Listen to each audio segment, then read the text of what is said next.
and welcome everybody to the third day and third episode of Spookiness on the Theatre Guy. I hope you've all been having a smashing day so far. Today I'm going to show you guys how to create this really gross and really gory scar maker on your hand. You guys can do this on your forehead as well.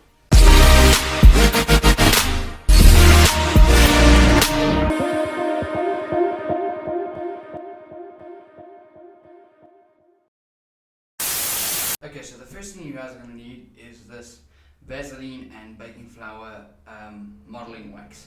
I'll put the exact recipe for this in the description below so you guys get the ratios right. So it should be this sort of doughy consistency. It must be doughy enough to mold, but also not too sticky so it doesn't stick to your hands as you baby with it. Okay, so first things first, we're going to create the two halves of the scar to put on. We're going to create these long pieces like so, because the two pieces are going to go side by side. Try and make sure the two pieces are the same size, or mostly the same size. Okay, so next thing you guys are going to do is you're going to take some eyelash glue, some regular eyelash glue, and you're just going to apply a little bit to your hand where you're going to put your scars. This is just basically to help make it stick better. Guys, once again, the list of items you will need for this tutorial will be in the description below. Okay, so once you guys have put your eyelash glue on, we're going to put our scar pieces on. So what you want to start doing is taking your finger and start spreading out the edges of the scarring wax. You guys could also use a spoon if need be to spread out the edges, just so it blends nicely with your skin. We're going to just start with this first piece and then we'll move on to the next. As you guys can see, as you do spread it, there will be chunks that are going to come off, but it's not a big deal for now because it's supposed to be gory, so even if there are a few lumps and bumps, it's not the end of the world. The main thing is that it sticks to your hand. Okay, so once you guys have applied your first piece like that, you're going to take your eyelash glue once again and put it where you're going to apply your second piece of scarring on your hand. We're going to place our second scarring next to this piece, but not too close. We're going to leave a little gap just in the middle to create that deep scar look. Now I'm just going to spread this piece out. I'm going to put this piece right here. See, it is fairly close to it, but it's not quite next to it. And there's also a little bit of a gap between. We're going to use that hole now to make the scar look deeper and grosser. Okay, so again, just start applying it like so, spreading out the edges. See, even more pieces are falling off here. The nice thing about this DIY modeling wax is that you guys can spread it, or as you guys spread it, it melts into your skin. So it's actually a really, really nice wax to use. It's also okay if one side of the scar is a little higher than the other, because it is meant to be gory and gross. So it doesn't have to be all even. Okay, so now I'm going to take the back of a paintbrush. I'm just going to spread the inner side of the scar. So I'm just going to spread it in there. I can also make the scar inside a little bit clumpy like so.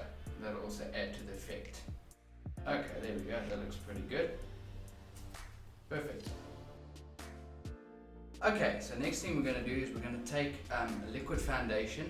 This liquid foundation should match your skin tone. So as you can see, this matches my skin tone pretty closely. So I'm going to take just a little bit of this, and I'm just going to spread it around this wound. We want to make this the same color as our skin, so it really looks like it's our wound. You can just take a little bit like so and just spread it evenly like that. You want to hide that funny Vaseline color. Okay, so once you guys have put your dots on, you can just take your finger and just spread it like so. Don't worry about spreading it on the inside because we're going to paint that a different color. And you guys can see it's already starting to look a lot like it's a part of my skin, just because of that foundation. Okay, so the next thing you guys are going to do is you're going to take some red paint and you're going to mix it with some aqueas cream. This is red acrylic. If you're taking normal face paint, you don't have to mix it with any aqueous cream, but because this is acrylic, I'm going to mix it with some aqueous cream just to make it more creamy and it'll stop it from cracking. I'm going to use about 1 ratio of cream to 1 ratio of paint.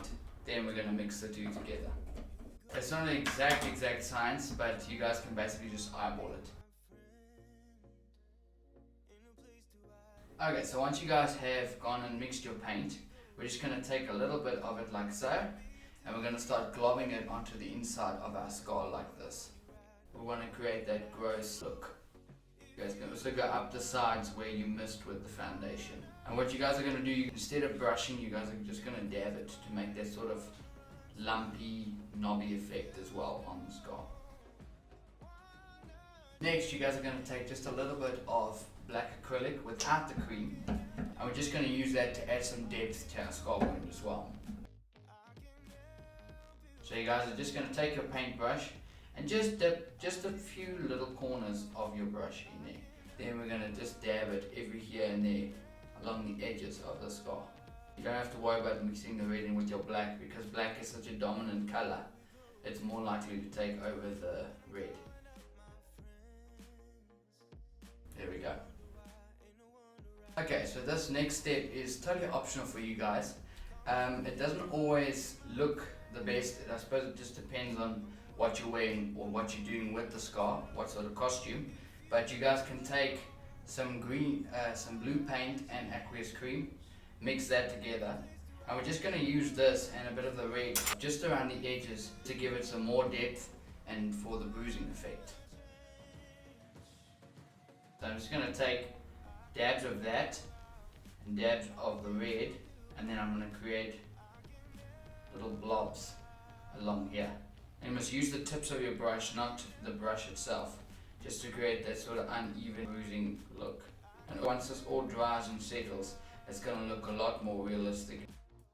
Okay guys, and the last step you guys are going to need, you guys are going to just take your fake blood and apply it to the wound. If you guys also have blood paste, this will also work really well. So I'm just going to put a few little drops in here, like that. And as you can see, that really brings it up. Then I'm just going to put my paper here so it doesn't mess. And then I can, whichever way you want it to spill, you could either have it spill downwards or upwards, whatever you want to do with the rest of it. Guys, just put more drops if you need, and make it run that way or that way. And also, if you guys let your fake blood dry a bit, it's going to get that lumpy, congealed blood look, and that's going to look really cool. And there you go. That's how you guys make a really cool, really gory, really awesome skull wound. Thank you guys so much for watching. If any of you found this video helpful, please make sure you tap the like button and hit subscribe down below to stay up to date with all our latest content. And if any of you do want to use my makeup tutorial, please be sure to tag me in your photos at CalebMayer_the_theatre_guy. I'd really love to see what you guys do with the makeup. Well guys, thank you so much for watching, and I'll see you in the next video.